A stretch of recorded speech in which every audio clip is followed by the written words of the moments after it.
Et maintenant? Bon, là, c'est mieux. Ok, très bien. Alors, Bon, euh, je pense qu'on peut commencer en attendant que le nombre de participants augmente progressivement. ok, cool.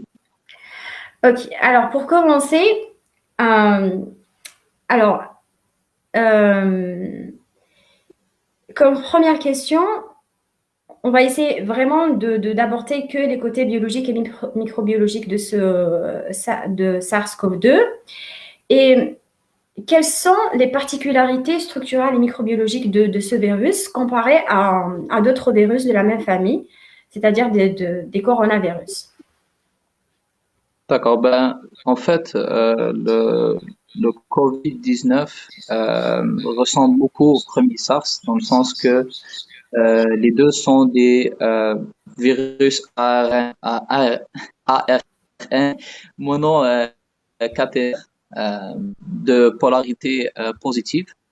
Ils ont aussi un génome d'environ 30 000 bases, ce qui en fait un des plus grands génomes de virus ARN. Euh, Ils sont pléomorphes dans le sens que ils changent pas beaucoup, mais je veux dire leur taille change de temps en temps, dépendant de comment ils ont affecté la ça son dépendant dans l'infection. Pour l'instant, on Oui, connaît pas beaucoup de trucs sur leur structure. Ben, sur leur, je veux dire, on connaît pas trop de trucs sur du point de vue microbiologique parce qu'on vient d'avoir ce virus-là, on est en train d'apprendre sur ce virus. Par contre, on a ben, je veux dire et ça peut nous apprendre des trucs sur ce virus, comme le fait que ce virus a presque les mêmes gènes que le SARS qui a été découvert en 2000. C'est-à-dire que sa séquence commence par des gènes qui sont reliés, qui sont importants pour polymérase qui va recopier la. Après ça, ça va être les protéines, comme on appelle les spike proteins. Ça, c'est les protéines S qui sont par de le, c'est des glycoprotéines qui servent à oui, entrer dans la cellule en fait, qu'ils oui. infectent. Suite à ça, il y a aussi les protéines membranaires, les protéines qui sont les protéines E, comme on les appelle, et ouais, c'est à peu près ça. Il y a aussi les protéines N. Ça, c'est ceux qui vont former le nucléocapside, c'est-à-dire l'ARN avec les protéines par la protégée. Donc, ce coronavirus qu'on fait face maintenant, c'est un bêta-coronavirus. Pourquoi est-ce qu'on l'appelle bêta et non pas alpha? C'est juste parce qu'il ressemble plus au virus bêta qui ont un dimère sur leur enveloppe. Le dimère, bon, en anglais, c'est hemagglutinin esterase. Je pense que c'est hemagglutinin esterase, ou je sais Oui, pas, peut-être que c'est inversé, mais bon, c'est ça. Donc, c'est pour ça qu'ils sont qualifiés de bêta-coronavirus. Ben, une des raisons. d'accord. Maintenant, bon, je pense que j'ai répondu côté structure. Et côté microbiologie, je veux ça pour infecter euh, le nombre de une personne est très bas. Donc, c'est très facile pour infecter jusqu'à une gouttelette de qu'on touche. Puis, comparé à d'autres virus qui demandent beaucoup plus en termes de virus. Je sais pas si j'ai Euh, répondu correctement. oui, pour la première partie, les particularités structurelles, oui. Sauf que le son n'est pas très bon pour la deuxième partie. Est-ce que vous pouvez juste reprendre les particularités microbiologiques par rapport à la transmission? Les, pardon, en même temps, là. Les particularités.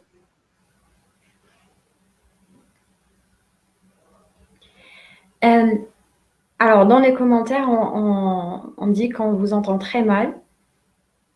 Je crois que c'est un OK. problème de connexion.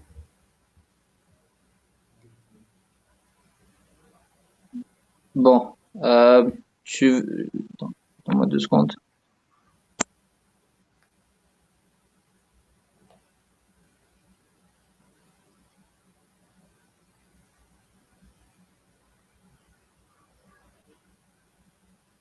Siham, Ouais, moi j'arrive à vous entendre, mais par contre, ça se coupe.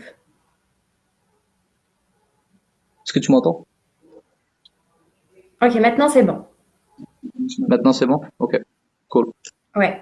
Donc, commence à quelle Alors, est-ce que partie? vous avez déjà mentionné les particularités microbiologiques et est-ce que vous avez mentionné que c'était un virus enveloppé ou pas? Parce que dans les commentaires, il y a une question par rapport à ça. Oui, en fait, le virus, comment la structure du virus, c'est que c'est une enveloppe lipide suivie qui a des protéines par-dessus, des protéines S qu'on appelle les spikes en anglais. En fait, ces protéines-là, c'est des glycoprotéines qui vont servir à entrer dans les cellules humaines. Il y a aussi des protéines M qui servent à l'interaction à l'intérieur de la cellule pour pouvoir sortir de la cellule. Il y a aussi les protéines E. Ceux-là, ils aident à fusionner en fait la membrane du virus avec la cellule qui est infectée. Et Mhm. quoi d'autre? Et à l'intérieur de cette enveloppe lipide, il y a l'ARN du virus qui est enroulé de protéines qu'on appelle le nucléocapside en fait. Donc c'est le mélange entre les protéines capsides qui vont protéger le l'ARN qui est le côté nucléique. Ok, très bien. Est-ce que, Oui, oui, est-ce la que réponse ça était coupe claire. maintenant? Oui, oui, on vous entend mieux. On vous entend mieux. Ok, parfait. D'accord. Quand vous l'avez mentionné au tout début, donc c'est vrai que c'est un type de coronavirus qui est nouveau, qu'on ne connaît pas assez, mais par contre, on a déjà connu deux autres épidémies avant celle-là, en 2003 et en 2012, à d'autres, ce type de coronavirus. Et on savait que la transmission de ces deux virus était zoonotique, c'est-à-dire que le point de départ, l'hôte primaire, était un animal, notamment les chauves-souris, et par la suite, l'hôte intermédiaire changeait selon les virus. Ouais. Pour le SARS-CoV-2, quel est son cycle de transmission? En fait, le SARS-CoV-2, on pense que la première infection ou la première place où est-ce qu'il était, c'était dans les chauves-souris. Après, il a changé d'une manière qu'il a pu être transféré. Et on pense que c'est un truc qu'on appelle un civet. Je sais pas comment on appelle. Ouais, je pense que c'est ça. C'est un civet en français. Donc ça l'a passé de la chauve-souris au civet et ensuite du civet jusqu'à l'humain.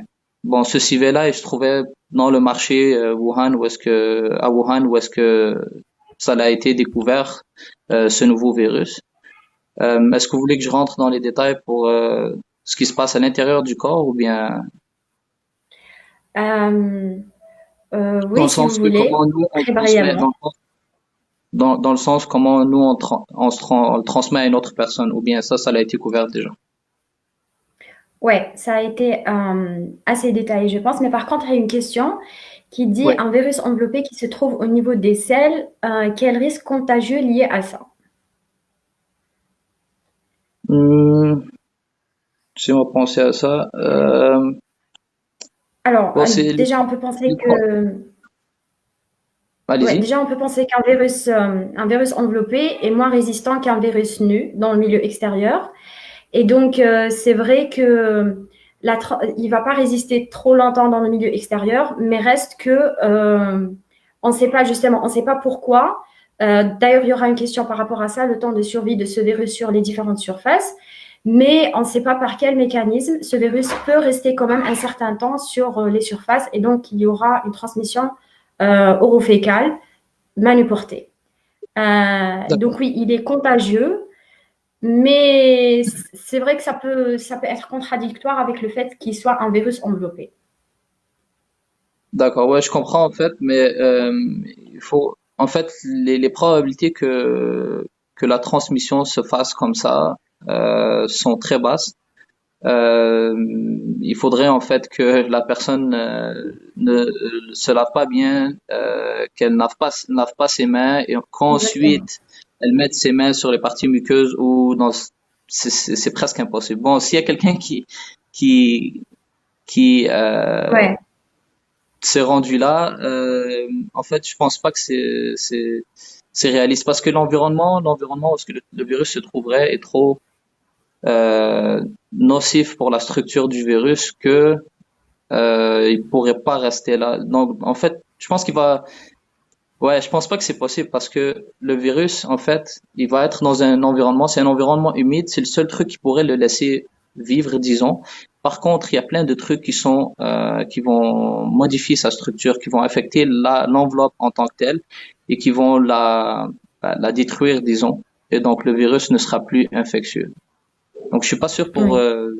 si cette infection est possible même. Puis si elle est possible, elle est vraiment, vraiment rare. Parce que Oui, les non, virus la enveloppés, ils transmission. sont vraiment pas, c'est ça, les virus enveloppés sont vraiment pas résistants dans des environnements, disons, nocifs comme ça. Exactement. Donc, non, non, la transmission à partir des selles directement, non. Mais le fait qu'il se trouve sur des surfaces, en dehors de ce contexte, en dehors Oui, en dehors des selles, oui, c'est possible qu'il soit transmis. Mais pas exactement. directement à travers des selles. Exact. En fait, Ok. pour, allez-y. Oui, oui, allez-y. Ok. En ce qui concerne les surfaces, il y a plusieurs études qui ont été faites. Si on regarde en ligne et on cherche un peu, on va trouver des données un peu différentes. Ok. Il y a une étude qui a été faite par le National Institute of Health aux États-Unis avec le Center for Disease Control, le CDC, et ils ont trouvé que ce virus-là peut rester dans l'air pour quelques heures, dans la forme d'un aérosol. Par contre, pour qu'il reste quelques heures, c'est-à-dire environ 3 heures dans l'air, il faudrait que cette pièce-là ne soit pas aérée. Dans le cas où est-ce que c'est aéré, ce virus-là va partir en quelques secondes à une minute. Donc, va sortir de cet environnement-là. Pour les autres endroits qui nous concernent, ce virus-là aime bien les surfaces non poreuses. C'est-à-dire, il n'y a pas beaucoup de pores dedans, comme par exemple le cuivre. Le cuivre, ben ici, on fait de l'argent avec les pièces de monnaie. Et sur le cuivre, ce virus-là peut rester infectieux, pas vivre parce qu'il est non vivant, pendant 4 heures. C'est ce que l'étude dit. Ils disent aussi que sur le carton, il peut rester 24 heures. Là, sur le plastique et sur l'acier, il peut vivre pendant 2 à 3 jours. Une autre étude qui dit presque la même chose, qui a été faite par le Journal of Medical Infections. La seule différence, c'est que sur le plastique, ce virus-là vit pendant 9 jours. 9 jours. Donc là, on passe de 2 à 3 jusqu'à 9 jours. Donc je suis pas sûr si c'est quoi la différence entre je veux dire ces deux nombres-là. Pourquoi ici Oui, il est resté infectieux pendant 2 à 3 jours et dans l'autre étude 9 jours, ce qui est un peu bizarre pour le 9 jours, mais bon. oui, Sur le métal et sur le papier. Sur le métal, comme les poignées de porte, euh, il peut rester là pendant 5 jours. Le papier, la même chose. Maintenant, il y a un truc qui nous concerne, nous, c'est les vêtements. Les vêtements, oui, c'est des objets qui sont quand même poreux et donc le virus a tendance à ne pas pouvoir bien s'attacher sur ces surfaces-là. Par contre, je n'ai pas vraiment trouvé d'études euh, qui semblent sérieuses pour parler de la durée de temps que le virus va passer sur les vêtements. Mais je pense que cette question, en fait, euh, elle n'est pas nécessaire si on fait attention à ce qu'on fait et qu'est-ce qu'on touche et si on oui, désinfecte et tout ça. Qu'il reste 3 jours ou une année sur la même surface, il faut juste faire attention et désinfecter. Comme ça, on va éviter de penser à tous ces trucs-là qui vont nous rendre fous. oui. Ah Alors, ben, toujours, il y a très bien, tu vas tout switch et tu vas commencer à, à plus être normal. Ouais. Donc, euh, je ne sais pas si on continue à prendre les questions des commentaires en rapport avec tout ce qui est contamination et transmission ou on laisse vers la fin. C'est comme vous voulez. euh, c'est comme vous voulez.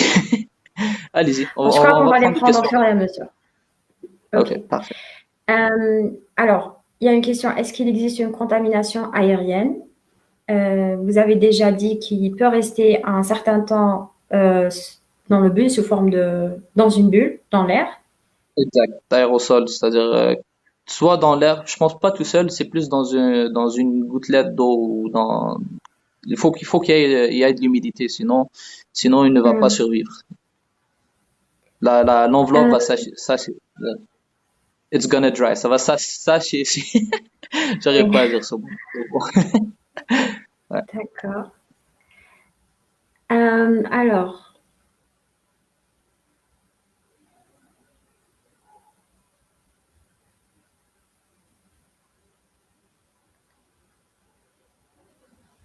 Alors, il y a une question. Les porteurs du Covid-19 peuvent être contagieux pendant la phase d'incubation.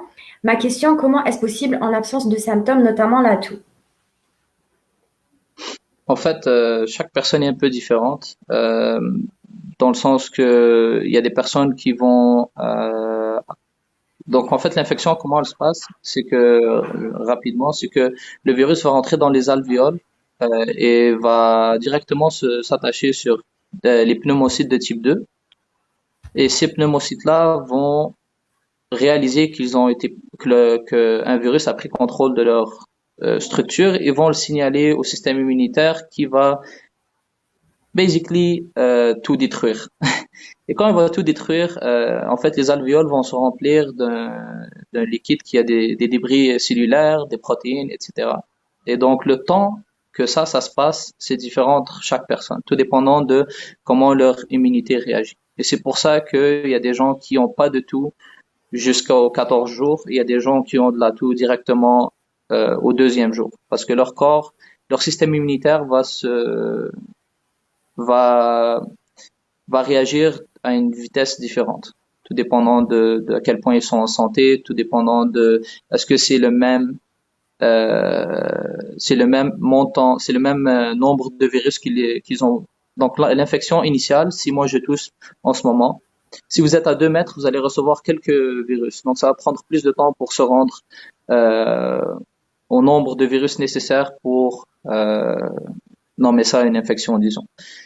Si c'est beaucoup, là, le système immunitaire va réagir beaucoup plus rapidement et donc on va commencer à tousser directement. Je sais pas si c'est clair. Oui. Ouais. Et je pense que la question, c'était surtout, est-ce que si on ne tousse pas, comment est-ce qu'on peut transmettre le virus? C'est-à-dire, si on Ah, n'a pas ok. les symptômes respiratoires, comment est-ce qu'on pourrait transmettre le virus? Est-ce que les porteurs D'accord, d'accord. sains, finalement, peuvent transmettre? Ouais, ben en fait, même si on est asymptomatique, ça reste que le virus va se multiplier dans notre corps et il va remonter à travers le système respiratoire juste par le fait qu'on respire. Et il va se loger dans les narines ou dans notre trachée. Et donc, nous, on est asymptomatique. Par contre, quand on parle, il y a des particules qui sortent qu'on voit pas. Il y a des vidéos qui montrent ça. Ou si on touche sa bouche ou son nez, si on se mouche et on se lave pas les mains et on va toucher d'autres surfaces.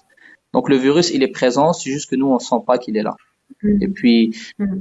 lui, il va remonter directement en haut. Puis si on touche notre bouche ou notre nez, ben, on va directement le transmettre. Ouais. Euh, alors, une autre question.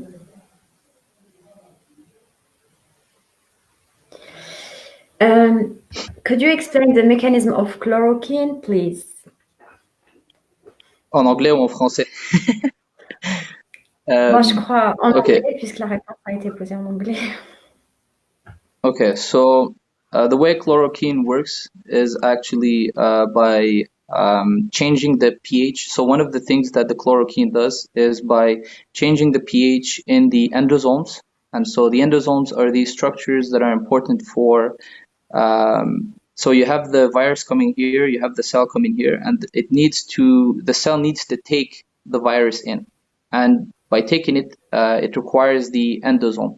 This endosome, if you change its pH to make it more alkaline, so that's what chloroquine does, the virus will not be able to bind to the cell properly, and so it will not be taken in properly. So it prevents the virus from going in the cell.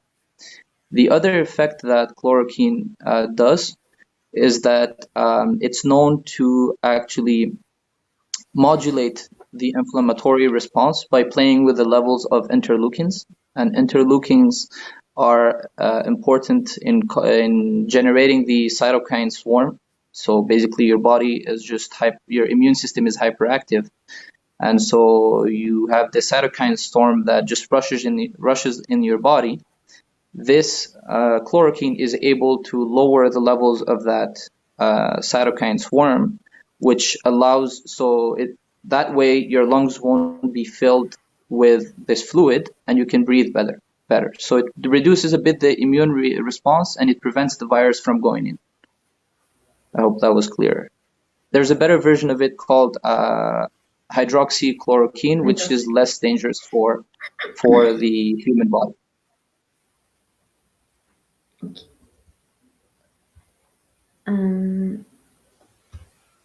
Alors, bon, il y a les questions, des questions vraiment variées qui touchent plusieurs points. Alors, est-ce que les masques FFP2 sont stérilisables?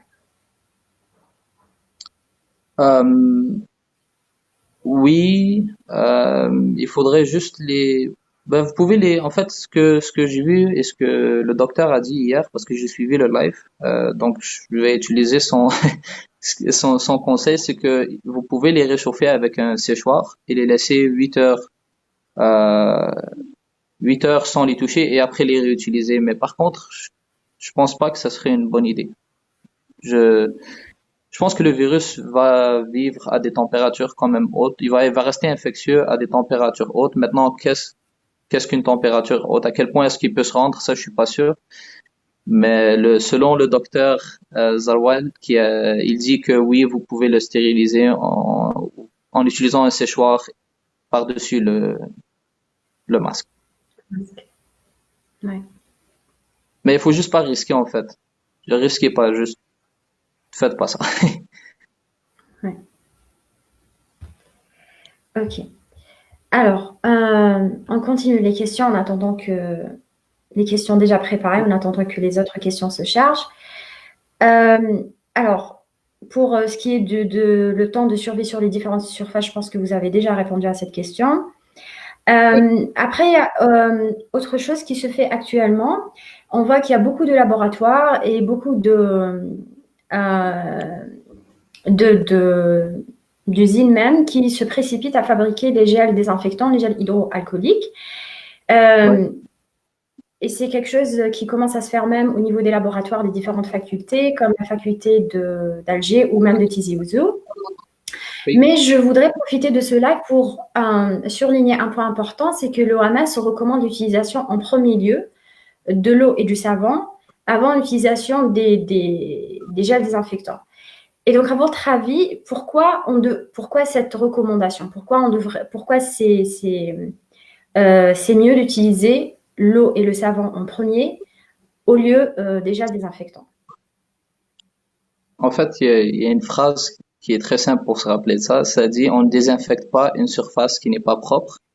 La raison pour ça, c'est que les surfaces qui ne sont pas propres, parce que les gens pensent que en utilisant du désinfectant, les virus vont partir quelque part, je sais pas si vous comprenez, vont disparaître. Mais en fait, il faut laver les mains, parce que quand on lave les mains ou quand on lave les surfaces et on utilise un détergent avec de l'eau, on va faire deux trucs. Premièrement, le détergent, vu que ce virus a une enveloppe lipide, il n'aime pas les détergents. Donc les détergents vont détruire cette enveloppe-là et l'eau va s'occuper de se débarrasser de ce virus, donc des débris de ce virus. Donc après avoir lavé ses mains ou les surfaces avec du détergent et de l'eau, là on peut utiliser le désinfectant pour s'assurer qu'on a bien fait le travail et pour éviter, bon ça je suis pas sûr, mais non en fait oubliez éviter, c'est juste pour s'assurer qu'on a bien fait le travail. Donc, les, les surfaces qui sont sales contiennent des matières organiques, des protéines, des débris, de la poussière. Et quand on utilise ces désinfectants, avant même d'utiliser le détergent, ils vont perdre leur effet. Pourquoi? Parce que les désinfectants et surtout l'eau de javel par exemple, ils réagissent avec les matières grasses et ces protéines-là. Et donc ils ne vont plus être efficaces. Ce que les gens comprennent pas, c'est que les désinfectants ils servent seulement comme fixateurs, c'est-à-dire qu'ils vont qu'ils vont désactiver disons ces virus-là pour une durée de temps et puis après le virus je sais pas s'il il reste infectieux autant, mais probablement plus. Donc, il est important de laver avant et après d'utiliser le désinfectant. Ouais. Un truc qu'il ne faut pas faire, c'est utiliser l'eau de javel pure, parce qu'il y a plein de gens qui utilisent l'eau de javel pure. Euh, Mm. Vous ne faites rien. En fait, il faut le diluer dans l'eau pour l'utiliser, ce qui est préférable, parce que l'eau de javel aussi, quand vous l'utilisez pure, déjà là, ça va tout détruire chez vous, vos mains, etc. C'est très toxique. Et en plus de ça, ça agit comme un fixateur. Donc, Mm. pour les désinfectants, j'ai remarqué que les gens achètent un peu n'importe quoi, ce qu'ils trouvent devant eux. Ce qui est préférable, c'est d'acheter des désinfectants, donc ces gels-là hydroalcooliques, avec la norme. Vous pouvez le lire sur la bouteille. C'est NF 14 476. Ça veut dire quoi? Ça veut dire que ce gel-là a été testé sur des virus sans enveloppe, qui sont beaucoup plus durs que les virus avec enveloppe. Mais le plus important, c'est qu'il soit au moins 70%, 60 à 60% d'alcool. S'il n'y a pas cette norme-là, c'est pas grave. Tant qu'il y a le pourcentage d'alcool et que c'est 60 à 70%.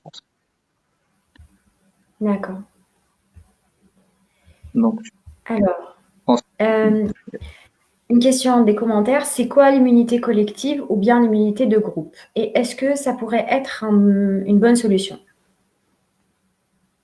l'immunité de groupe, en fait, comment ça fonctionne, c'est que disons que là, ce qui se passe, c'est que on est en train d'avoir de plus en plus de cas. Si on trouve un vaccin, par exemple, et qu'on donne ce vaccin-là à tout le monde, on va pouvoir réduire la possibilité d'infecter ces personnes-là. Je sais pas si c'est clair. Donc c'est ça en fait l'immunité de groupe. C'est en anglais ça s'appelle herd immunity.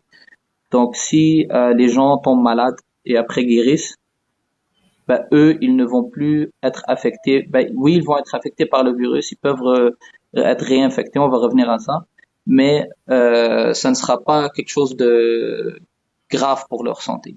Si on donne un vaccin à tout le monde, eh ben tout le monde va devenir immunisé et il n'y aura plus de possibilité de transmission. Donc c'est à ça qu'on essaie de se rendre, parce que si on s'isole, on évite de transmettre aux gens. Donc il n'y a plus disons qu'il y a plus de personnes à infecter. Ceux qui vont guérir, et malheureusement ceux qui vont mourir, et le virus va disparaître. C'est à peu près ça. Donc le but c'est juste de de rendre les gens immunisés, comme ça il n'y a plus de transmission qui se passe. Oui.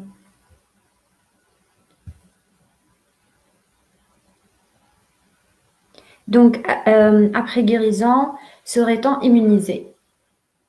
Euh, et est-ce qu'il y a possibilité de rechuter par la suite, après une première En fait, infection? en fait, comment le système immunitaire fonctionne, c'est que quand on va être infecté la première fois, le système immunitaire va prendre beaucoup de temps pour apprendre comment ce virus fonctionne en fait. Il va créer des cellules qui vont se rappeler de ce virus-là. Si on guérit, si on guérit, notre corps contient encore des cellules. Je vais rentrer un peu dans les détails. C'est après la réponse humorale, c'est-à-dire, je pense que ça s'appelle en français humoral. Euh, le corps va créer des cellules, des lymphocytes B de mémoire qui vont se rappeler des antigènes des antigènes de ce virus-là. Quand on va être réinfecté, ce qui va arriver, c'est que le corps n'aura plus à apprendre et il aura juste besoin de réagir directement. Et un autre truc que le corps va faire lors de la première infection, c'est qu'il va créer des cellules cytotoxiques qui sont spécifiques pour ce virus-là, qu'on n'avait pas à la base. Et là, dès que le virus va réinfecter cette personne-là, les cellules cytotoxiques vont directement aller attaquer les cellules infectées, s'en occuper, et les lymphocytes B vont générer une réponse immunitaire adaptive beaucoup plus rapide. Maintenant, il y a un autre truc qui se passe que les gens pensent qui va arriver. En fait, ils pensent que le virus va pouvoir être réactivé. Parce qu'il y a certains virus, qu'est-ce qu'ils font comme l'HIV par exemple, le VIH par exemple, ce qu'il va faire, c'est qu'il va intégrer son ADN à l'intérieur de l'ADN des cellules et après il va réapparaître. Donc, première infection, deuxième infection, etc. Ce n'est pas typique des coronavirus. En fait, ça ne se passe pas. Pourquoi? Parce que c'est des virus. Pardon? C'est des virus à. Exactement. Et donc, vu qu'ils sont c'est des virus à ARN, ils sont faits spécifiquement pour la rapidité dans laquelle ils vont générer des protéines. Donc, c'est des virus qui ils vont direct au point. Ils n'ont pas de stage latent, comme on peut dire. Donc, ils sont faits plus pour détruire que vite que lentement. Exactement. Donc, on va pas rechuter dans le sens que le virus va se réactiver. Par contre, il y a possibilité de réinfection, mais le corps va s'en occuper tellement rapidement que ça va passer comme une petite grippe passagère. Oui. Donc oui, il y a une possibilité de rechute. Ouais. How you think we're gonna deal with the capacity of the virus of mutating, since the method of dealing with it is vaccination? Thank you. How are we going to do what? Sorry. How we are going to deal with the capacity of the virus of mutating, since the only method is vaccination. Okay, well, I'll do it in English. So the virus contains two genes that are mutating super quickly. That's gene 1 and gene 8, open reading frame 1 and 8. And those two genes basically make the spike protein. And so it's the key to the cells. Now the vaccine is being based on those two proteins. The thing is, that protein is super long, okay? And even though it mutates a bit, the sequence is changing. It's not changing to the point where you're not having the same shape and the same, most of the sequence is the same. It's only few residues that are changing in that sequence. So those vaccines potentially will work for different mutations, let's say. And so even though they're mutating, they can still trigger an immune response depending on their structural shape of those spike proteins. Now, it's not the only treatment. You can also, the goal is, if you remember, to reach the herd immunity, so immunité collective. To do that, there's many ways. There's one way is to use antiviral drugs, and there is a huge one being tested right now. It's remdesivir. I always forget if it's remdesivir or remdesivir or whatever, but that drug, which seems promising because it will prevent the virus from making its own proteins by acting as an analog for the RNA replication. And so it prevents it from making its proteins. The other thing that's happening, other than that, there's the so serum therapy. Some labs are testing this. You basically take the plasma of someone who has healed, and you use his antibodies to protect yourself as prophylaxis, meaning treatment before preventive, or as you get sick. You use them so that they can defend you. So it's not the only treatment. Vaccine is not the only treatment. Any treatment works as long as it's able to slow the exponential growth so that we can take care of the cases one by one. Because if we Mm. the reason why this virus is bad, it's because it's getting so many people sick that it's overwhelming the healthcare system, and that's it. It's not very dangerous. It's dangerous only for elderlies mostly and people with chronic diseases. Was I clear? Can you see me? Hear me? Yeah, it Okay. was quite clear. So another question in English. Does irritation of the virus to the immune system lead to self-immunity? I think you have already answered this. So can you repeat it? So does irritation of the virus to the immune system lead to self-immunity? Well, yeah, it's mutating, but it's not changing the whole structure. It's changing just little parts of it, and they're not that significant to the point where they will require a different treatment. Il y avait une question, est-ce que la réinfection est possible après la guérison? Donc on a déjà répondu à ça. Alors,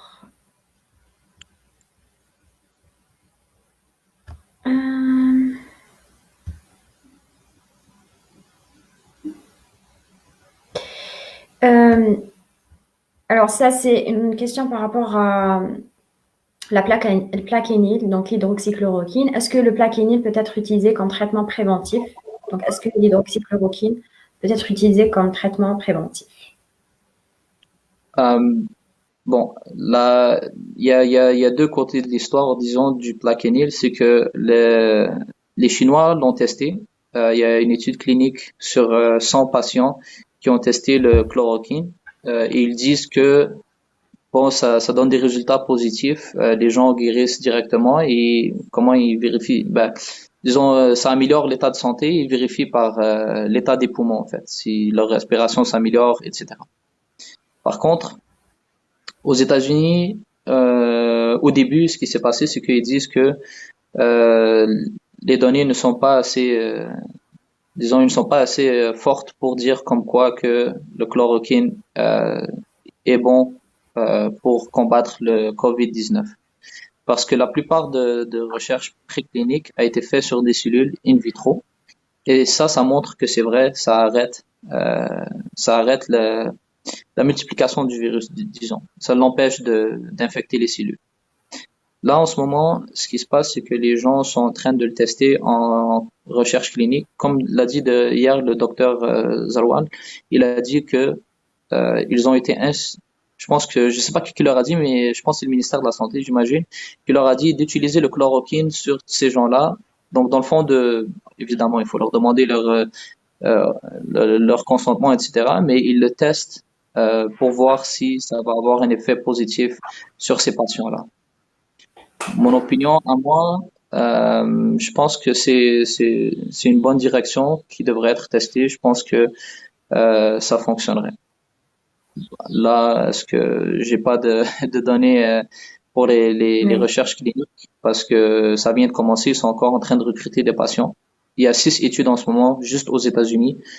En France, ils ont dit qu'ils ont fait des tests et que ça améliore la santé des gens. Par contre, il y a un truc qu'il faut comprendre, c'est que le chloroquine peut amener peut causer un problème, surtout aux concentrations qu'il est utilisé pour faire son effet sur le COVID. Il peut causer des problèmes au cœur.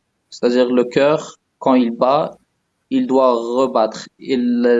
Pour rebattre, bon, je suis pas un médecin, mais il y a quelque chose qui se passe et apparemment le chloroquine affecte ça. Je pense que ça s'appelle le long QT syndrome ou un truc comme ça. Oui, l'allongement de QT, oui. Parce que Exact. la contraction cardiaque est synchronisée et donc Exact. les troubles du rythme peuvent altérer la contraction physiologique.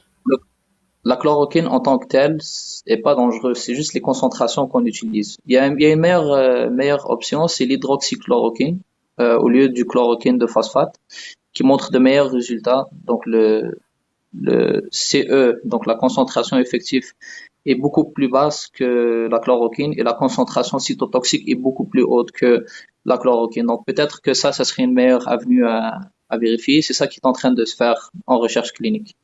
Mais les résultats ne seront pas prêts avant quelques mois. Donc, pour l'instant, c'est vraiment l'isolement et le confinement. Oui, c'est le meilleur traitement préventif. Exact. Alors, est-ce que c'est vrai que les jeunes décédés suite à cette infection, une partie, c'est par l'effet excessif des lymphocytes T cytotoxiques? Plus d'explications, s'il vous plaît. Euh, vous avez parlé des gènes, c'est ça? Ouais, des jeunes décédés suite à cette infection. D'accord. Ben, en fait, le truc, oui, le système immunitaire, il est en santé. Celui des jeunes, c'est vrai qu'il est en santé, etc. Par contre, ce qui arrive des fois, c'est que le système immunitaire va être hyperactivé dans le sens qu'il va créer comment on appelle ça? Une tempête cytokinique. Une tempête cytokinique va engendrer plusieurs problèmes. Un des problèmes que ça va engendrer, c'est que ça va réduire la bon, moi expliquer en français c'est un problème, mais bon, on va se rentrer. Donc la tempête cytokinique va faire de la vasodilatation qui va en fait réduire la pression artérielle. En réduisant Mm. la pression artérielle, ben là, il va avoir un problème de profusion et les organes vont fail. Je sais pas comment on dit ça, mais organ failure. Et puis ça Défaillance va, initiale. exact. Et ça va emmener à la mort. Bon, qu'est-ce qui te met plus, qu'est-ce qui te prédispose à cette tempête cytokinique? Ça, c'est pas très bien compris. Il y a beaucoup de recherches sur ça, mais je pense que ça pourrait avoir un côté génétique. Si leurs gènes produisent beaucoup plus euh, de cytokines, ça va juste empirer le cas en faisant un positive feedback loop qui va ramener plus de cellules, etc. Mais c'est ça, même si on est jeune, on est quand même à risque d'en mourir. Déjà à la base, cette tempête cytokinique va remplir les poumons, les alvéoles d'un fluide et les gens qui fument par exemple, c'est-à-dire les jeunes, ben, qu'est-ce qui va leur arriver, c'est que leurs poumons vont travailler encore plus fort pour pouvoir respirer, il peut avoir un arrêt cardiaque, etc. Donc il faudrait vérifier le cas du jeune pour savoir si c'est vraiment ça. Maintenant, pour les sels T cytotoxiques, euh, je pense pas que ça a un effet aussi important. C'est plus la tempête cytokinique qui va causer ça, qui va amener la mort d'un jeune. Oui. Hum. Alors, est-ce qu'il y a une transmission post-mortem, c'est-à-dire après la mort? Une transmission cadavérique? Euh, Probablement, probablement. Je sais pas si on touche un mort et qu'il en avait sur les mains ou bien si je vais parler un peu de nous ici. Quand quelqu'un, ben en fait, la plupart des pays font ça. Quand quelqu'un meurt, il faut le laver. Si on le lave, il y a possibilité euh, de transmission s'il en a sur les mains, si je sais pas, sa bouche est ouverte, etc. Par contre, maintenant, la plupart des pays, ce qu'ils font, c'est qu'ils le mettent dans un sac directement et ils l'enterrent à quelques pieds sous terre. Sinon, ils font juste incinérer le corps, dépendant de. Donc, infection post-mortem, oui, c'est possible. Par contre, est-ce qu'on va se rendre là? Je pense pas. Oui. Alors, ok.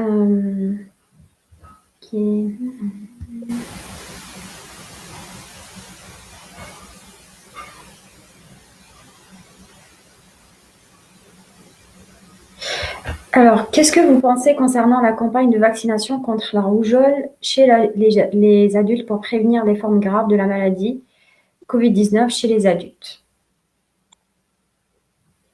Ça, j'en suis pas sûr. Ça, en fait, j'ai pas vu ça nulle part. Donc, je peux pas me prononcer sur ça. Par contre, je vais aller vérifier ça après. Je sais pas Oui. si tu peux m'expliquer. Donc, les adultes sont en Euh, train de se faire vacciner pour la rougeole comme oui, traitement préventif pour pour prévenir la Covid-19. toute C'est forme un de ensemble d'essais cliniques. Oui, c'est des essais cliniques qui ont commencé parce que bon, on a remarqué que la forme de ce virus, les enfants font des formes moins graves de ce virus. Et comme le vaccin anti-rougeoleux est administré aux enfants les premières années de vie et non pas à l'âge adulte, donc on a pensé que peut-être c'est le fait de les vacciner contre la rougeole euh, Ah, voilà, qui d'accord, je fait vois. que ils font des formes moins graves. En fait, je pense qu'il y a une autre raison pour ça. Probablement pas relié à la rougeole, mais c'est relié au récepteur ACE2, donc ACE2. Les enfants, apparemment, ils en ont beaucoup moins. Parce que avec ce qui se passe, c'est que avec le vieillissement, la tension artérielle change et le corps va commencer à produire beaucoup plus de ces récepteurs-là pour pouvoir contrôler la tension artérielle. Et donc, les enfants en ont pas beaucoup parce que ils sont beaucoup plus en santé, évidemment. Les vieux en ont trop et comme on l'a vu en ligne, ce récepteur-là, c'est le point d'entrée pour ces virus-là. Donc, si les enfants en ont moins, ben ils vont être infectés, mais vont pouvoir réagir beaucoup mieux que quelqu'un, un adulte, qui va pouvoir prendre beaucoup plus de virus d'un coup et donc euh, avoir beaucoup plus de problèmes et de complications. Moi, je pense que c'est ça Oui, la raison pourquoi les jeunes ne sont pas trop affectés par ce virus-là. Ben, les petits plutôt. oui.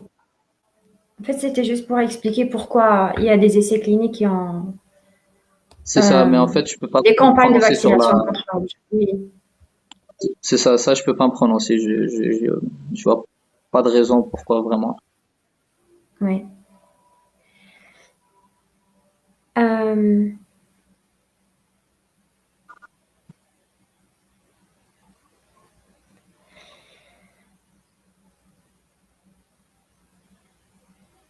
alors, je n'ai pas compris cette question.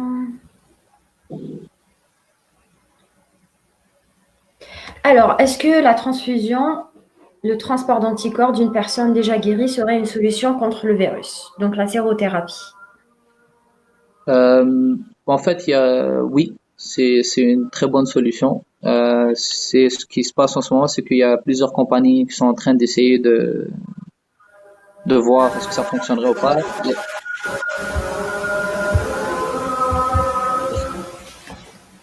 Oui, oui, je vous entends. Est-ce que tu peux juste fermer ton micro comme ça, on n'entend pas les reins. Ah, ok. Ah, oui, attends. Euh, Bon, je vais parler en même temps. Donc, la sérothérapie, c'est une très bonne idée parce que il y a plusieurs pays qui ont déjà essayé ça. Ils ont fait des transfusions d'anticorps qu'ils ont retirés du plasma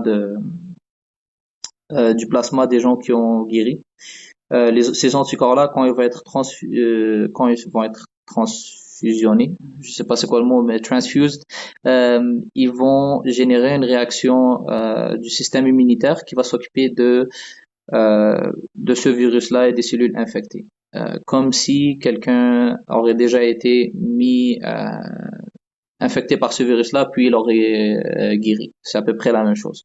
Parce que ça va recruter plusieurs cellules qui vont, les cellules cytotoxiques T qui vont tuer les cellules infectées, les cellules B qui vont apprendre sur ce nouveau virus-là, etc. Par contre, il n'y a pas beaucoup de gens qui ont guéri et donc on est un peu à court d'anticorps. La manière de le faire maintenant, c'est de créer des anticorps. Il y a une compagnie qui est en train de travailler sur ça. Ça s'appelle Regeneron Pharmaceuticals. En fait, ils ont pris plusieurs anticorps de plusieurs personnes qui ont guéri et ils sont en train de les tester. Ils sont en train de les tester pour voir c'est lesquels les plus efficaces. Et leur but, c'est de créer une thérapie euh, de trois anticorps qu'ils vont injecter à chaque personne qui est malade ou pour prévenir qu'elle tombe, donc en prophylaxis pour prévenir qu'elle tombe malade.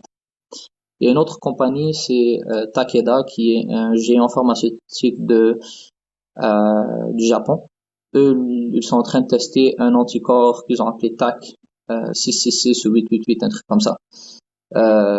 Et les résultats sont prometteurs, mais encore là, pour pouvoir commencer à, à créer des doses qu'ils vont pouvoir envoyer à tout le monde, ça va prendre beaucoup de temps. Et ils ne pourront pas commencer avant même l'été. Donc juste les tests qu'ils font en ce moment, avant l'été, il n'y a rien, c'est juste des tests. Après, on peut commencer la production. Mais pour l'instant, les résultats sont prometteurs parce que ces spike protéines-là, ils sont en train d'utiliser les anticorps contre les spike euh, proteins et ils sont très spécifiques. Ils ne sont pas vraiment la séquence ne se trouve pas, donc la forme de ces spikes-là ne se trouve pas dans le corps nulle part, et donc ils ne vont pas créer un effet secondaire.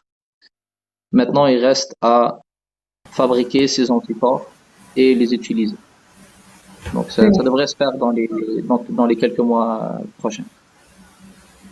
En fait, la D'accord. compagnie, j'ai oublié de mentionner, la compagnie Regeneron Pharmaceuticals, ils sont connus pour leurs anticorps.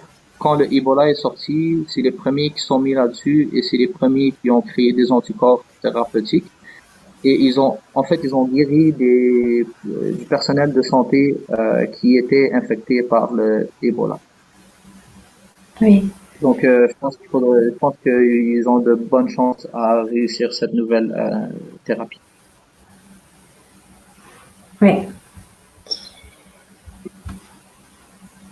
Alors, il y avait une autre question. Est-il une possibilité que le virus se propage dans le sang? Et affecte-t-il vraiment d'autres organes comme le cœur? Euh, oui, ok. Donc, en fait, le virus, le taux de virémie est très bas. Par contre, quand la vasodilation, quand il y a vasodilation, le virus peut quand même aller dans le sang, mais c'est passagère. Euh, Avant, ce qu'on croyait que le virus faisait au début, et ça, j'ai fait une vidéo sur ça, je vais l'enlever bientôt, mais on pensait que le virus agissait un peu comme le malaria, dans le fond, et différent, mais il agissait sur le sang dans le sens qu'il allait enlever le fer de l'hémoglobine, ce qui est faux. Euh, et sur le cœur, on pensait qu'il agissait sur les récepteurs ACE, qui se trouve sur le cœur, mais non, c'est vraiment les poumons le point le plus touché. Oui. Mais oui, il est possible d'en trouver dans le sang, mais c'est vraiment passager. C'est pas une quantité assez énorme pour faire quelque chose. Oui. Alors, une autre question. C'est quoi l'intérêt de trouver... Alors, il y a un professeur qui dit il y a un grand intérêt d'étudier le premier virus qui est apparu en Chine avant qu'il fasse une mutation. Pourquoi c'est intéressant de connaître le premier virus? Ça, c'est une très bonne question. En fait, il faudrait que je réfléchisse à ça, mais euh, je suis pas vraiment sûr. Mais disons que pour que le virus évolue, il faut vraiment qu'il y ait beaucoup de transmission et beaucoup de personnes infectées. Il y a une théorie en épidémiologie qui dit comme quoi que 20% des personnes infectées en premier, c'est eux qui vont infecter 80%, euh, 80% des gens qui suivent. Et le 80% qui reste vont infecter seulement 20% de la population, des personnes infectées. Donc peut-être que s'ils étudient cette forme-là, ils vont apprendre sur comment le virus. En fait, non, je vois vraiment pas je vois vraiment pas de but. Oui. Je sais pas. Je suis en train de dire n'importe quoi. Oubliez ce que j'ai dit. Je suis pas sûr pourquoi étudier le premier virus serait quelque chose d'intéressant puisque les mutations se ressemblent. À part le Oui. fait que, disons que moi j'infecte quatre personnes et ces quatre personnes vont infecter quatre autres personnes, ça va prendre du temps avant que ce virus-là change. Donc je pense que si on apprend sur le premier virus et qu'on crée un vaccin pour ce premier virus, eh ben on aura plus de chances de guérir plus de gens. Mais encore là, je sais pas. Oui. Alors, je ne sais pas si le problème est chez moi ou bien il y a le sang qui a changé. Vous arrivez toujours à C'est-à-dire, m'entendre? oui, oui, je vous entends. Ok, très bien. Et vous? Oui, oui. Par contre, la tonalité a changé, il me semble. je sais pas, ça a l'air normal pour moi. OK.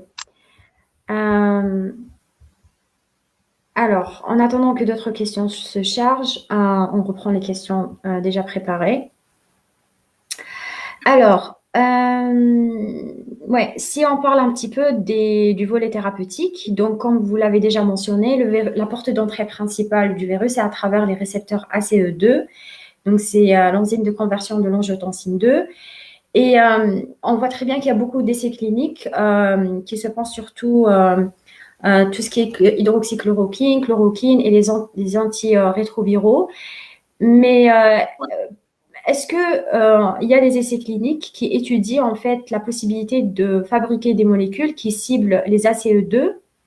Et si c'est vraiment le cas, pourquoi on n'en parle pas vraiment autant par rapport aux essais sur l'hydroxychloroquine et les autres?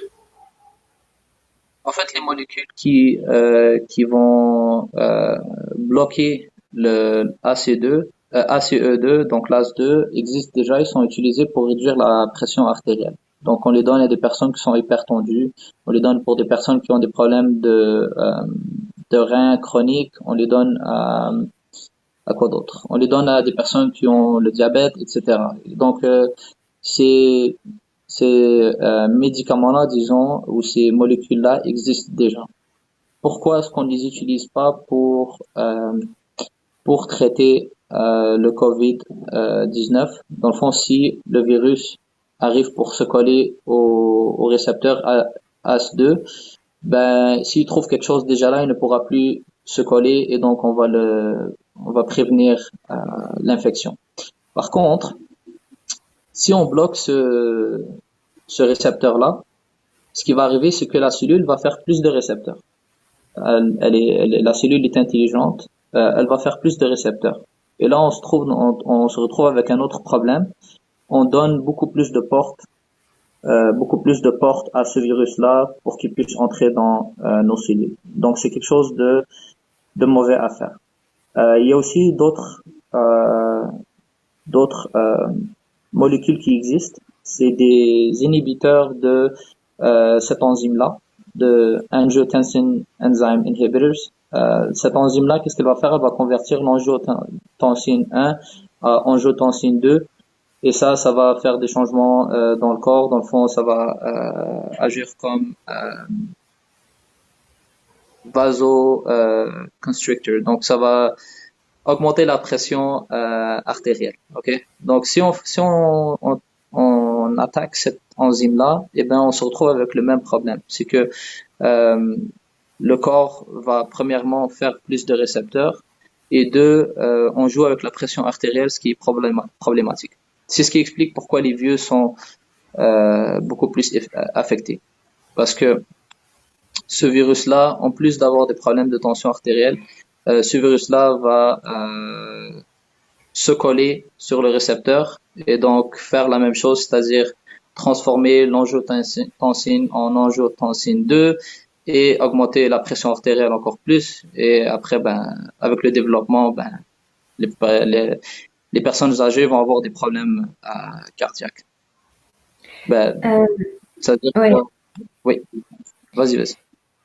Euh, euh, pour ce qui est je pense pour les molécules qui existent déjà, qui inhibent l'ACE Oui, et pas l'ACE2. Les IEC, les inhibiteurs de l'enzyme de conversion, et les ARA2, les antagonistes des récepteurs de l'angiotensine, c'est vrai, c'est des antihypertenseurs, mais qui inhibent l'ACE et pas l'ACE2. Donc, je sais, donc je sais pas si les molécules qui inhibent la CE2 existent. bon, moi, de ce que j'ai compris de ma lecture, ça existe. C'est, en fait, la ACE2, c'est un récepteur que quand il est, il est lié à son ligand, ce qu'il va faire, c'est qu'il Ligand. va réduire la pression artérielle, c'est ça, en transformant l'angiotensine 2 en angiotensine 1,7, c'est ça? Ça, c'est ma Euh, compréhension. Ça, c'est ce que Et fait ça va. l'ACE. Oui, Exact. Donc, dans le fond, de ma compréhension, c'est que il y a des molécules qui sont capables de se coller au ACE2 et faire cet effet-là. mmh. Je sais pas si tu comprends. Mais je suis pas Ouais. sûr parce que là, vous me dites le contraire, donc il faut que je Non, vérifie ça. pas le contraire. Non, pas le contraire. C'est, c'est ce que je disais, c'est il y a deux enzymes, l'ACE et l'ACE2. Oui. Euh, donc, en fait, les molécules qui inhibent l'ACE, c'est les molécules antihypertensives qui existent déjà. Les molécules qui inhibent l'ACE2, je ne sais pas s'il existe. Des molécules qui inhibent Ah, alors, l'ACE2. Voilà, c'était ça ma question. d'accord, je comprends. En fait, bah, dans ce cas-là, ça change tout parce que moi, en Ouais, lisant, j'ai assumé que c'était ACE2 ou je sais pas comment j'ai fait cette ouais, erreur-là. Donc là, il faudrait que je vérifie si ça existe des molécules qui vont inhiber le ACE2. Par contre, ce ouais, que je peux vous dire, c'est que même si on crée ces molécules-là, ça reste que ouais. biologiquement, la cellule va augmenter la Mm. production de ces récepteurs-là. Et donc, ce qui va se passer, c'est que ça va donner plus de portes d'entrée à ce virus-là. Donc, c'est pas une très bonne idée. Oui, upregulation. Ouais. Um, as the USA seems to be the next epicenter of the COVID-19, in your opinion, what could have they done to prevent that from happening? And do you think the measures taken in Algeria are enough to flatten the curve? Euh, bon, on va commencer par le USA. Le problème avec le USA, c'est que avant qu'ils ont commencé à s'occuper de ce virus-là, la Chine était déjà un peu dans les problèmes. Et donc, l'autre truc, c'est que les États-Unis reçoivent beaucoup de vols. Les vols aériens, là-bas, ça arrête pas. Donc, ce qui aurait pu se passer, c'est que euh, il y a eu une période euh, où est-ce que les gens, en fait, ils étaient en liberté, disons, et ils ont infecté plusieurs personnes. Et puis, le moment que les États-Unis ont commencé à vérifier et à faire des tests, eh ben, c'était un peu trop tard. Et après, à partir de ce moment-là, ce qui se passe, c'est que dès qu'on se rend à la base de la fonction exponentielle de nombre de cas par jour, après ça, ben, ça monte exponentiellement très rapidement. Euh, et puis, il n'y a pas vraiment de façon de contrôler ça rendu à ce point-là, à part l'isolement. Euh, et puis, en termes d'Algérie, moi, je pense que en ce moment, l'Algérie devrait devrait mettre un couvre-feu sur tout le pays, pas juste sur Alger et Blida, Mm. mais sur tout le pays, comme ça, parce que la seule manière de flatten the curve, c'est d'arrêter la transmission. Et pour arrêter la transmission, il faut que ceux qui sont malades guérissent et ceux qui sont malheureusement morts soient morts avec le virus. Et donc, il faut que les gens arrêtent de sortir, ce qui ne se passe pas parce que je le vois en ce moment, les gens sont dehors comme si il y avait rien. Il faudrait faire un couvre-feu. Le couvre-feu va réduire de beaucoup la transmission. L'autre truc, c'est qu'en Algérie, je pense, c'est 300. On est rendu à 302 personnes qui sont infectées. Mais ce chiffre-là est très, disons, qu'il n'est pas le vrai chiffre, Sous-estimé. parce qu'on prend trop de temps à faire les tests. Les tests viennent de plusieurs wilayas et ils vont jusqu'à Alger, l'Institut Pasteur, ce qui prend beaucoup de temps. Et donc, ça nous donne une idée. On pense qu'on est moins à risque puisqu'on a moins de cas que les États-Unis ou bien, je sais pas, les autres pays comme l'Italie ou la Chine. Mais c'est juste que si on faisait beaucoup plus de tests plus rapidement comme l'Italie ou comme les États-Unis, on va réaliser qu'on a beaucoup de personnes infectées en Algérie. C'est ce que je pense. Et donc les mesures créées par le gouvernement, ils ne servent à rien si il y a encore des personnes qui sont dehors. Parce que oui, on va tout fermer, d'accord, mais j'ai vu 3 mariages il y a quelques jours qui ont passé devant moi comme s'il y avait rien. Il y a personne qui applique la loi. Il faudrait l'appliquer comme ça on peut s'assurer d'avoir arrêté la transmission. Oui. Le confinement doit être total et imposé et non pas choisi pour tout. toutes les Exact, régions. exact. Ouais. Alors, une autre question par rapport aux mutations et transmissions de ce virus. On pense que ce virus a développé des mutations au fur et à mesure lors de sa transmission d'un patient à un autre, ce qui le rend plus résistant et plus fort chez les patients nouvellement infectés. Pourquoi on a entendu que le virus de l'Italie a une structure peu différente par rapport à celui de la Chine, donc plus fort. Donc, en fait, le virus, il est plus fort que celui de la Chine, c'est ça que Euh, vous me dites? ouais, vu qu'il a fait beaucoup de mutations, donc il est devenu plus virulent en Italie par rapport à d'autres pays. Ouais, d'accord. En fait, ce qui se passe, c'est que le virus, quand il est parti de la chauve-souris puis il s'est rendu à l'humain, bon, on peut considérer ça comme la première occurrence de ce virus-là dans les humains. Et dans ce cas-là, qu'est-ce qu'il va faire? C'est que le virus est encore un peu naïf et le corps va réagir à ce virus-là. Une autre infection va se passer, puis une autre, puis le virus, un peu comme l'évolution, mais à vitesse très rapide, va apprendre à déjouer le corps humain. Et donc, plus qu'on laisse cette pandémie continuer, plus que ça devient difficile à traiter ce virus-là. Mais du point de dire que ce virus-là est totalement différent, je pense pas. Je pense que euh, les deux seules protéines qui sont vraiment en train de changer, c'est vraiment les deux que j'ai mentionnées plus tôt, c'est la protéine numéro 1, la protéine numéro 8, qui servent de spike proteins. Les autres, leur taux comment on appelle ça, de mutation n'est pas très élevé. Ouais, Euh, Parce ils n'ont pas vraiment à changer. Le corps apprend à combattre la clé et non tout le virus. Là, c'est la clé qui est importante parce que le reste, le virus, quand il va être pris par les cellules du système immunitaire, c'est toujours la même chose. On diminue le pH, on met des protéases, des lipases, etc. Ils vont le détruire. Et n'importe quoi qu'on met dans cet environnement-là va être détruit. Donc c'est vraiment juste les clés qui changent beaucoup. oui, Maintenant, ces clés-là peuvent changer d'une manière à ce qu'ils soient beaucoup plus, qu'ils s'attachent beaucoup plus facilement aux récepteurs. C'est-à-dire qu'ils sont plus difficiles à déloger. Euh, Dans ce cas-là, oui, on peut parler de plus virulents dans le sens qu'ils ont plus de chances à rester collés aux récepteurs et à être pris par la cellule. Mais en termes de plus de dégâts, je pense pas. Je pense que les dégâts restent les mêmes. oui. Je pense aussi ce qui a fait la différence entre l'Italie et la Chine, c'est les mesures de confinement qui étaient plus strictes et respectées en Chine par rapport à, à l'Italie. Exact.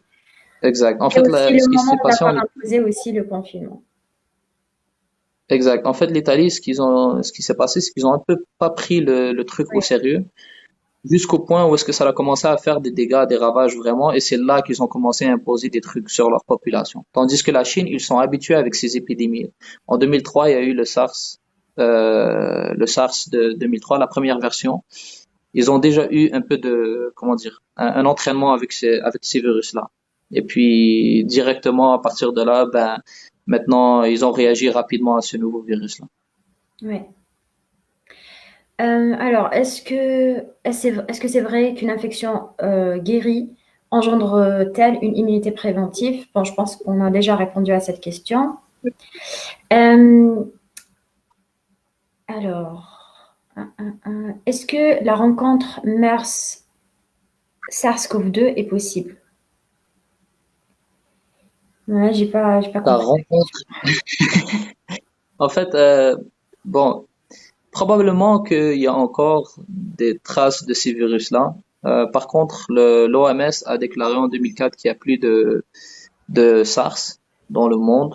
Hmm, Et 2005, 2004, autour de ces années-là, je me rappelle plus pour le MERS quand, mais pour que les trois se rencontrent dans la même personne, les probabilités sont tellement petites que je pense pas que ça va jamais se passer. ouais. Ouais. Euh, ouais. Bon, alors en attendant que d'autres questions se chargent. Euh, en cette période de pandémie mondiale, on sait qu'il n'y a pas uniquement les professionnels de la santé qui travaillent pour essayer de trouver une option thérapeutique et pour aussi mieux comprendre ce virus. Il y a aussi des virologues, des biologistes et même des vétérinaires. Mais ce qu'on a remarqué, c'est que on a l'impression que chacun travaille dans son coin. Il n'y a pas vraiment une approche multidisciplinaire. Donc, est-ce que vous, autant que docteur et chercheur en biologie, vous pensez que cette approche multidisciplinaire serait plus un obstacle, elle va surtout ralentir la progression des recherches, ou au contraire, c'est quelque chose qui doit être encouragé? Et si c'est D'accord. vraiment, si on doit encourager cette approche, est-ce qu'il y a des initiatives, est-ce que par exemple votre université a pris des initiatives dans ce sens? D'accord.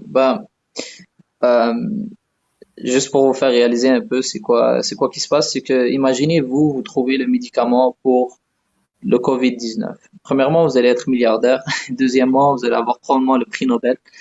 Donc, il y a un truc qui dérange un peu chez les scientifiques. Bah, c'est pas tout le monde qui fait ça, mais ils aiment ça. Ils cherchent à protéger leurs intérêts. Et donc, ils ne veulent pas trop partager avec d'autres personnes. Par contre, ce qu'on remarque maintenant, dans ces années, c'est que en recherche clinique, c'est-à-dire ce qu'on a besoin pour trouver un médicament ou un vaccin à ce virus-là, les équipes ne sont pas seulement composées de soit de médecins, soit de biologistes. Donc ça se passe de plus en plus. D'ailleurs, plusieurs gouvernements vont créer des programmes de subvention seulement pour les équipes multidisciplinaires. Par exemple, en recherche clinique, il faut des infirmières pour faire les prélèvements, etc.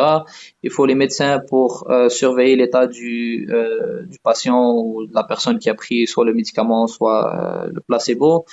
Il faut des biologistes pour vérifier qu'est-ce qui se passe dans les cellules. Il faut des pharmacologues pour vérifier comment le corps réagit à ce nouveau médicament, c'est-à-dire la pharmacodynamique et la pharmacokinétique, le déplacement du médicament dans le corps humain, etc., et combien se rend au sang et combien est excrété, etc.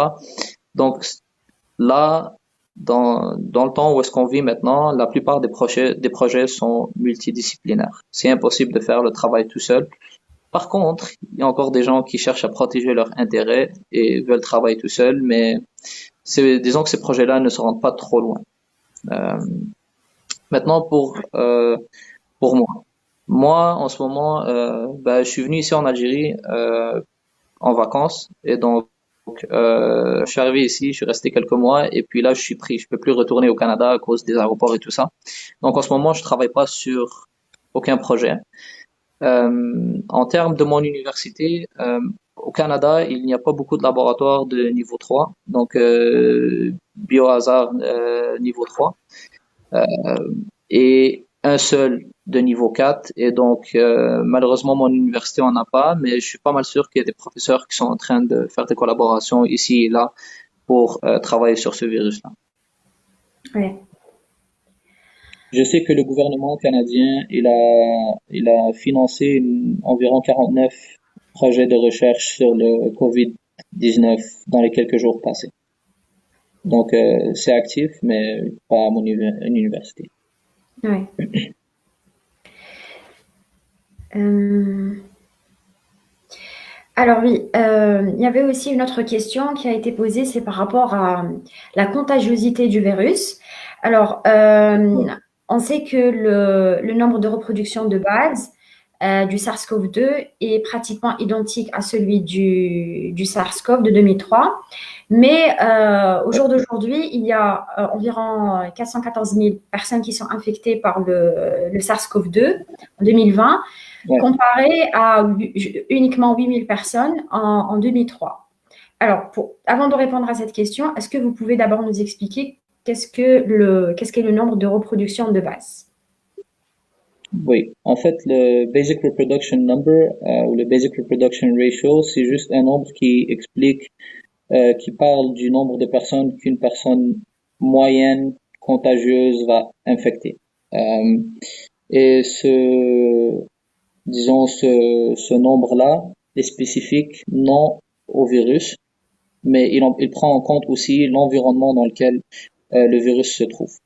Euh, et il se base sur deux lois. C'est que la population n'a jamais été infectée par ce virus-là et qu'il n'y a aucune immunité ni aucun vaccination dans la population. Donc, cette valeur n'est pas propre au virus. Elle dépend de Mm. l'environnement et dépend de plusieurs facteurs. En fait, il y a trois facteurs. C'est la période d'infection, c'est-à-dire le temps qu'une personne peut être contagieuse, le taux de contact que cette personne-là va avoir et aussi le mode de transmission. Disons que les virus qui ont un mode de transmission par aérosol est beaucoup plus un R0 beaucoup plus haut que qu'un virus qui a un mode de transmission par fluide, par exemple. Le taux de transmission, le taux de transmission va être plus haut dans le cas où est-ce que une personne va être beaucoup plus sociable, va être dans un environnement où est-ce qu'il y a beaucoup de mouvements, etc. Et pour la période d'infection, ben pour ce virus-là, c'est de 2 à 14 jours environ. C'est ce qui a été dit. Par contre, le R0 change. Je sais pas si vous avez remarqué, mais si vous cherchez en ligne, vous allez trouver une donnée ici qui est différente d'une donnée ici, et ça va être des journaux scientifiques. Pourquoi? Parce que tout dépendant de la population qui est étudiée, premièrement, le R0, c'est un modèle mathématique, c'est pas quelque chose de réel, c'est une moyenne, disons. Mais on s'entend que ce R0-là, si on prend la personne qui est infectée et on la met dans une fête ou dans une salle vide, eh ben, celle qui est dans la fête va infecter tout le monde et non juste 2 à 4 personnes par exemple. Et l'autre qui est tout seul, ben, elle va infecter personne. C'est ça. Les R0, on les mesure, on trouve le vrai nombre à la fin d'une épidémie et non au début parce que plusieurs facteurs ont affecté ce virus-là, ce, ce, cette, cette transmission. Mm. Si on regarde en ligne, en fait, le SARS-CoV-2, COVID-19, je veux dire, non, le SARS-CoV-2, donc le COVID-19, a un taux de 2 à 2,5. C'est ce qu'ils disent maintenant avec les données qu'on a maintenant. Le SARS-CoV, Est-ce lui, que, est-ce que vous pouvez juste régler le son parce que il n'y a rien qui gêne la sortie du son parce qu'il change. il change. Ok, je sais pas, changer ça. Je vais le tenir comme ça, c'est bon comme ça. Euh, Il y a vraiment rien qui le gêne, ah, c'est ok, sur ben, ça doit être la connexion. je sais pas, c'est deux ans. Vous m'entendez là? Oui, oui, je vous entends. C'est la tonalité qui est Voilà, différente. ok.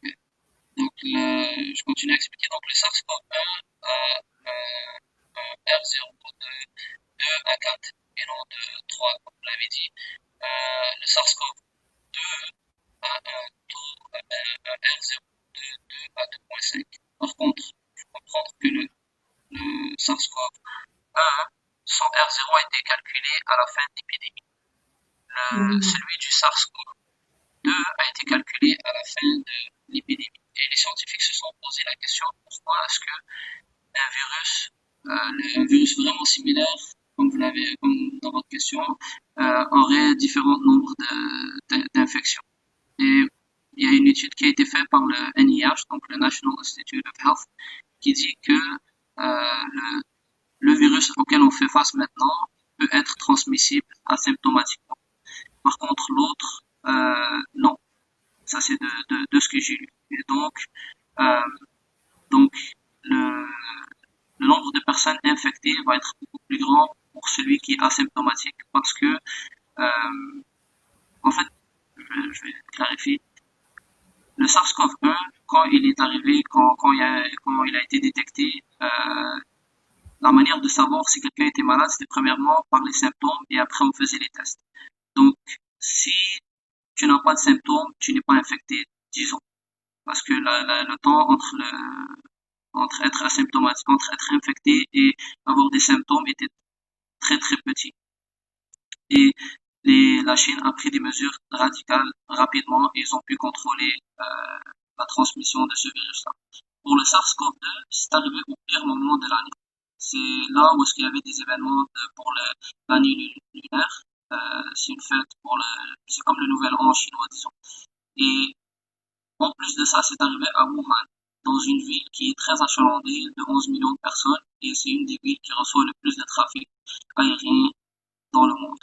Donc, asymptomatique, mais il y a transmission, plus Wuhan, plus l'année lunaire, donc on va se rendre à un nombre plus grand de cas de personnes infectées, comparé au SARS-CoV-2 qui a été contrôlé rapidement. Donc, moi, ce que je pense, c'est que vers la fin de cette épidémie, on va avoir un R0 plus grand que celui du SARS-CoV-2. Mais il faut attendre la fin de l'épidémie.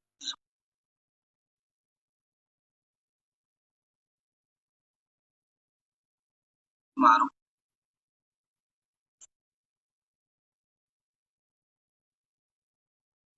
Est-ce que vous m'entendez?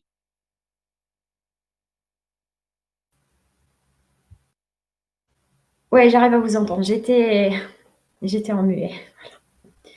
Donc, en fait, finalement, ce nombre, il dépend des conditions Il d'études dépend pas et vraiment